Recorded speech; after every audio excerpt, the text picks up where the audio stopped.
जैसे जैसे चुनाव की तारीख नजदीक आ रही है, वैसे चुनाव प्रचार में हर पार्टी अपना अपना जोर लगा रही है। पर प्रचार के दौरान कभी कभी ऐसी बात भी हो जाती है जिस पर सबकी नजर चढ़ जाती है।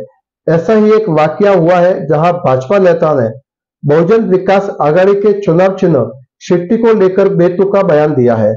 उसके प्रत्युत्तर में बहुजन विकास आघाड़ी के संगठन सचिव अजय पाटिल ने कहा कि भाजपा के अश्वमेध को बहुजन विकास आघाड़ी ने रोक कर रखा है, इसी के लिए अपनी खींच उतारते हुए ऐसी बातें कर रहे हैं।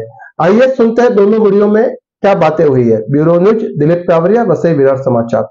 चिठ्ठी के आतली मोठी 20 तारखेला आम्ही निसटून टाकल्याशिवाय राहणार नाही। आम्हाला या भाजपचा महाराष्ट्रामध्ये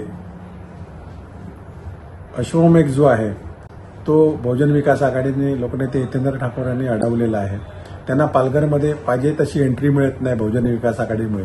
त्यामुळे कमरेखालचे वार आता चालू केलेले आहे। याआधी देखील बहुजन विकास आघाडीची निशाणी चोरण्यापासून प्रत्येक वेळी त्रास देण्याचा प्रयत्न केला, कारण त्यांच्या मार्गामध्ये अडसर बहुजन विकास आघाडीचा आहे।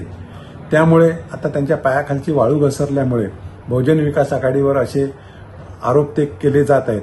परंतु येत्या 20 तारखेला येथील जनता याला उत्तर देईल आणि बहुजन विकास आघाडीच्या शिट्टीमध्ये किती दम आहे हे येथील जनता दाखवून देईल। धन्यवाद।